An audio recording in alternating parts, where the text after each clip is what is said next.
And that's because I want to play in the institutional market. I'm not interested in being, some guy sitting in a desk with his iPhone trading Bitcoin. That's not what I do. And so this is the beginning of a very long process by which the regulator will set rules, because everybody knows this asset class is not going away. The thing to realize is the market is the market. No one person can manipulate it, even though people claim they can. It's millions of decisions being made every second in terms of what something is worth. And it applies to every market, whether it's tulips or watches or Bitcoin or real estate or gold. It's the same dynamics. When you have a large participation in the asset class and millions of people buy and sell it, the only thing I trust is the market price, because you can't say it's overvalued or undervalued. The market determines that for you. You can make a long-term bet that it will appreciate over time for various reasons.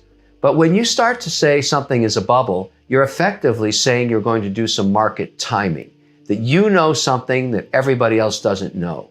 And once in a while, you can be right. But over the long run, it's a fool's game and you can't win. And so my attitude about this is allocation and diversification. So if you tell me that Bitcoin is in a bubble and overvalued, you may be right, but it doesn't really matter to me in terms of allocating to Bitcoin. It's going to be allocated to because it is an asset that millions of people own, and its market price is being determined by the second, 24 hours a day. I happen to think it's an asset, not a currency. I like the software development underneath it. I think all the issues around ESG are going to get solved in the next couple of years, and it's going to be more efficiently mined. But I love the market being the market. So, that's a really long answer to say you can't know when it's a bubble. You simply can't. And if you think you do, you're absolutely wrong. Do you have any thoughts on how should they rebalance out of crypto into stocks, or should they try to rebalance some of their crypto from like more edge assets to large cap assets, or what are some strategies or thoughts that you've had as your holdings have just appreciated in value? That's a great question. I get it all the time. And my answer is always the same. It's a binary decision, first of all, to own crypto or not. Many people are skeptical about it. They're still not on board. Their answer is no, and they don't have any allocation problems. For those of us who have changed our minds, and I'm one of those constituencies, I have decided that this is a real asset class, that the software development has economic meaning, and I should be an investor in it. So diversification is my number 2 issue. Now, in the stock world, in the bond world, and these assets that have been around for hundreds of years, I have very simple rules that mandate how I own them. I never let one stock become more than 5% weighting in any portfolio, and I never let a sector, of which there are 11 sectors in the S&P, ever become more than 20%. And so I am using the same rules now that I used then on crypto. So instead of, people say to me, why don't you just own Bitcoin, Ethereum? That's all you have to do. Everything's correlated to the price of those. I don't believe that to be true, first of all. And there's many other economic applications or softwares or level 1, level 2 blockchains that are very interesting to me that have nothing to do with Bitcoin that I want to invest in. So what I'm trying to do is build a portfolio. It at some point might get to 20% of my operating company. Right now, it's just over 10, about 10.5%. But within that portfolio, there's no one token coin or chain that's more than 5% of that portfolio. And so, yes, I am actively adding and trimming based on volatility, and we've had lots of that in the last couple of weeks. And secondly, I'm doing a lot of staking. Most of my positions are now being staked, and I use the FTX platform for that. And I also hold a significant and material position in USDC because I am now starting to pay for assets in USDC and be paid for assets in USDC. So it's become another currency in my portfolio, and I stake that as well. And I'm working with Circle on that. I was one of the very first corporate accounts opened there, and I'm doing a lot of work with my regulators and with my accountants who have to sign my external quarterly reports. And so, one of the things people forget is crypto is so nascent, including all these other tokens, that you have a lot of work ahead of you in terms of being compliant. And I've certainly lived through that in the last 6 months. The SEC, I'm curious, you mentioned that because they won't disclose what they're investigating usually. So how do you, some of the the ones that they are and have disclosed, Yes, exactly. It's widely known. And so the minute that information gets out, I want nothing to do with it. And if I had a position, I would sell it. I have no interest in going into conflict with regulators over my crypto portfolio. I want to be 100% compliant. That's my mantra every day. And that's because I want to play in the institutional market. I'm not interested in being, some guy sitting at a desk with his iPhone trading Bitcoin. That's not what I do. And so this is the beginning of a very long process by which the regulator will set rules, because everybody knows this asset class is not going away. I have made investments in nascent tokens very early in their development. Same with level 1, level 2 chain companies. I basically look at the landscape. I keep I'm pretty wired into the community now, which is great. And so when I hear of a new team, a new idea, I'm very fortunate. I simply call them up and either do a Zoom call with them or I physically meet with them if I'm going to be in that country. And sometimes I acquire a control position. Sometimes I just take a shareholding position. Sometimes I buy them with one of my public companies that I'm an investor in. I do all of the above. But I go back to the idea that this is no different than when I was at the learning company looking at teams that were building educational software or gaming software. Before we continue, help us clicking that YouTube like button and subscribe now to our channel. This shows the algorithm that you valued this information.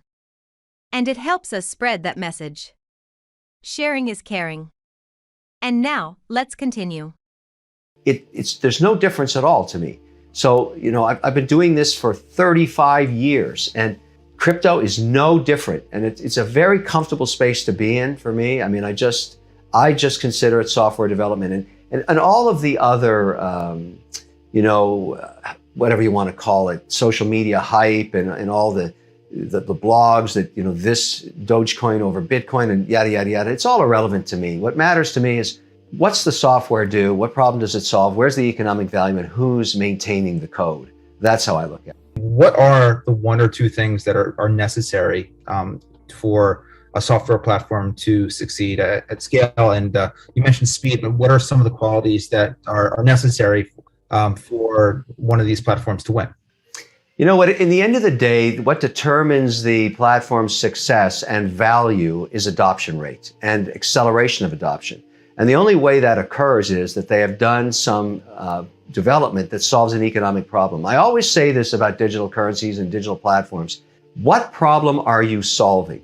In what way are you enhancing a transaction or a problem that already exists? Are you reducing friction in financial markets? Are you accelerating transactions or accuracy or authenticating them? What are you doing that adds economic value? So I would argue long-term coins that have no economic value are that because they don't solve anything. They don't create any value anywhere. And so I'm very skeptical of, meme coins and long-term. And look, there's nothing wrong with trading them. That's a lot of fun. But when you talk about developing and you're sitting around thinking about what problem are you solving, that's where the economic value is. So adoption rates, and the reason Ethereum is so large now is because it was first and it was widely adopted. Now, because some of its shortcomings are being noticed by certain sectors of the economy, these other teams, the Polygon teams, the Solana teams, and others are saying, well, it's not good enough for what we're doing, and we're going to make some changes here. And that is very much worth investing in. What are a couple of the biggest misconceptions about crypto that you find yourself having to refute when you talk to friends or family and they look at you side eyes when you talk about crypto? Yeah, there's the different cryptos have different issues. Dogecoin is a meme coin. Ethereum, which is a coin for, Dogecoin's for dogs, Ethereum's for cats. Ethereum gives to animal shelters. I mean, these are meme coins, and so they represent communities and people that have an interest. And so when people are skeptical about them, I say, look, they have a following because people believe in their mission, and who are you to refute it? Now, when it comes to Bitcoin, there's many issues that I get cornered on a lot. The largest is ESG. People are very unhappy with the way China made Bitcoin, in past years by burning coal and making electricity. And obviously, there's a lot of controversy about that. And here in the US, we are looking for ways to mine Bitcoin and be awarded coins on an ethical and ESG basis. I always go back to the same answer. When people are so skeptical, I say it's the market being the market. And who are you to tell the market what to do? You can be a participant in the market, but you in no way can control it. And, that is the best way to look at cryptocurrencies and crypto assets and blockchain in itself. Do you want to know one thing about crypto? I made over 3,000% in profit in a few weeks. Fact is, the traditional financial system, the traditional money system makes you poor, not rich. If you want to earn $500,000, $1 million, you have to wait until you're 50, 60, 70 in the traditional financial system, and you probably will still be broke. And you will be old. This is not a sexy combination, as you can imagine. But the question is, how can you start in crypto and make these profits? Where to invest? Where to start? My name is Gunnar and I'm from Germany, as you can hear, and things are a little bit different in Germany. More about that later on.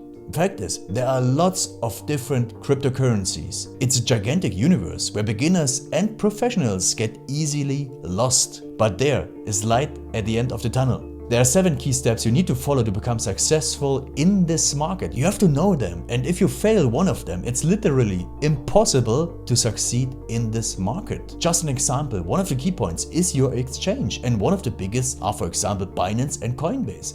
These are trusted and well-established exchanges, but, and this is a big but, you won't find the super profitable coins on those exchanges. The unknown super profitable coins that get gigantic profits are not traded on those kind of exchanges. They are traded on much smaller insider platforms that are barely known. And I can tell you what those super secret exchanges are and why they are so profitable. And another super important thing are the right information sources. The point is, the internet is gigantic. There are hundreds and hundreds of YouTube channels, blogs, pages, and much, much more. And there are also market makers and influencers. For example, Elon Musk, he is not a crypto guy, but the moment he recommended Dogecoin, it went through the roof, to the moon, so to say. But why did he recommend it?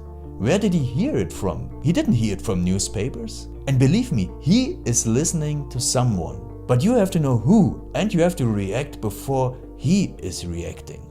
This is really, really important. And these are only 2 of the 7 steps you have to follow in order to be successful in crypto. And if you want to know all of these steps in much more detail, and if you want to have a comprehensive checklist, here's what you should do. There is a link below this video. Click on this link and you will get the opportunity to subscribe to my channel. Click on the link and you will see a video where I explain the next steps.